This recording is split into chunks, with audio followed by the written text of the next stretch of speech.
on our national committee and spoke on my behalf and convinced others to support me. And you cannot have a better friend than Tom Daschle, and I'm so proud to have his support.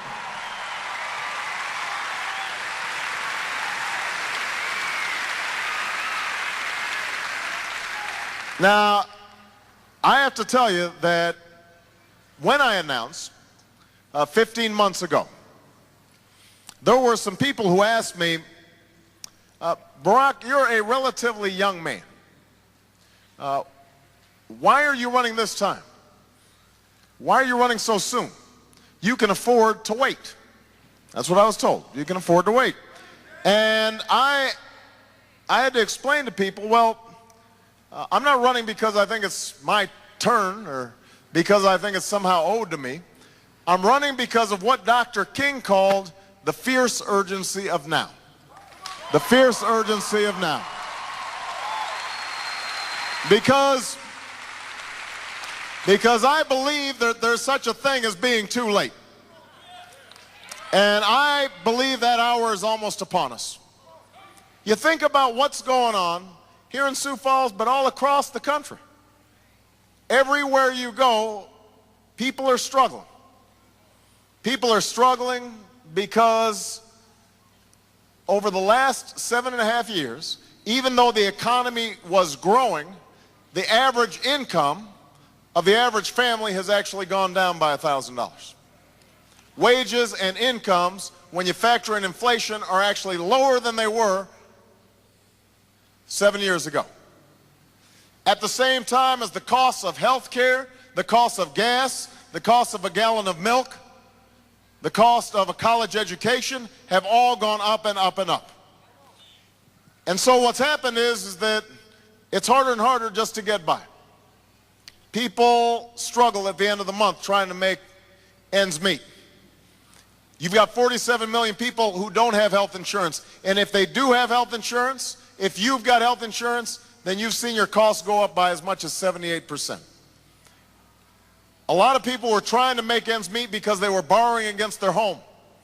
They were borrowing to make sure that they could pay for their child's college education. But now, because of the lack of regulation, the lack of oversight, you're actually seeing home values go down. And so people are even more desperate. And the bottom line is that we can't afford to wait to solve those problems, because what's happening is the American dream feels like it's slipping out of people's hands. It feels like it's slipping away for too many Americans. That's not who we are. That's not what we believe in. We don't believe in our children being worse off than we were. We don't believe in some people, a few at the top doing well and the rest of the people struggling. We don't believe in people homeless. We don't believe in people not having health care or being bankrupt when they get sick. And that's why we can't afford to wait. We can't wait to fix our schools. We can't wait to fix our health care system. We can't wait to provide good jobs and good wages. We can't wait to bring this war in Iraq to a close. We can't wait. And that's why I'm running for President of the United States right here and right now.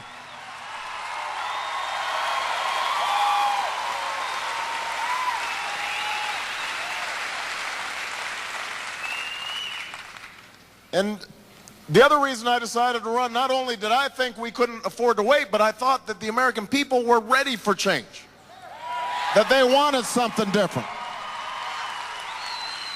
I believe that the American people were tired of a politics that was all about tearing each other down. They wanted politics that was about lifting the country up.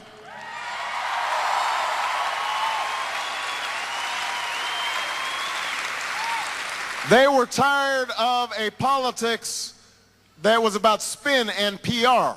They wanted a politics that was about bringing people together and telling them the truth and being honest with people about how we're going to solve our problems.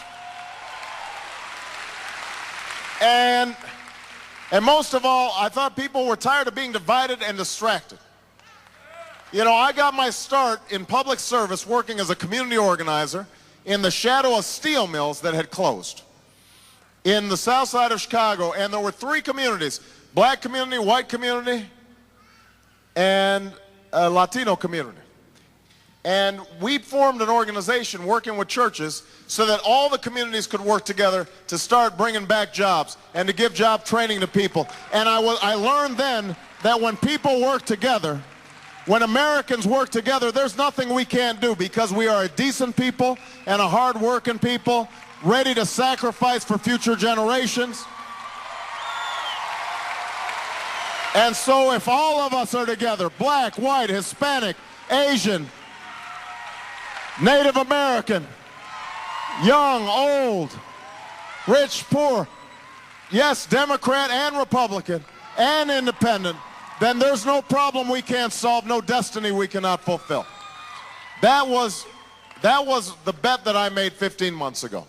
And I'm here to report that after 15 months of traveling all across the country, after speaking to hundreds of thousands of people and shaking hundreds of thousands of hands and kissing hundreds of babies, I'm here to report that my bet has paid off. Because the American people really do want change. They want to turn the page. They want to write a new chapter in American history. And that's why I believe we are going to win this election and change the country come November.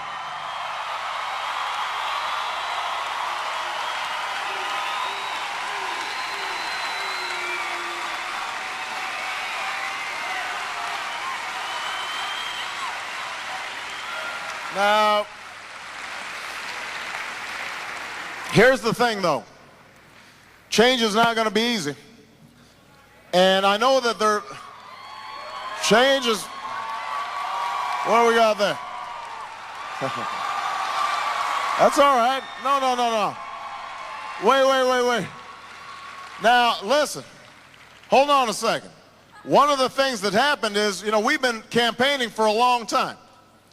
And there are Obama supporters and there are Hillary supporters. And I think that's a good thing. It's been a healthy thing for this political process.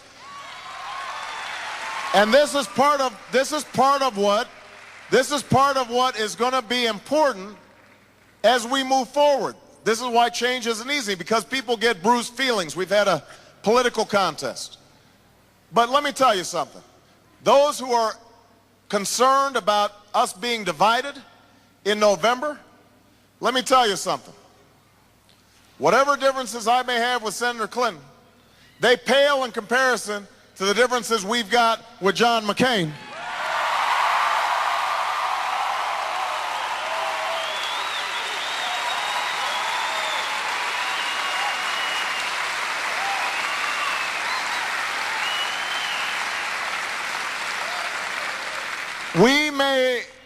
We may not agree on everything, but Senator Clinton is a smart, capable person, and she believes in universal health care just like I do. She believes in bringing this war to an end just like I do. And the one thing we know for certain is no matter what else happens in November, the name George W. Bush will not be on the ballot.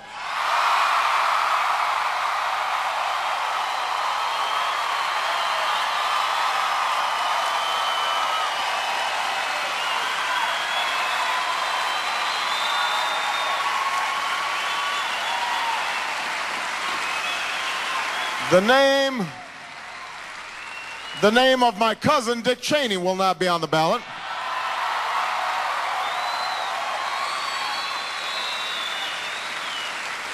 And so what that means is that we have the opportunity to finally bring an end to policies that have not been good for ordinary Americans.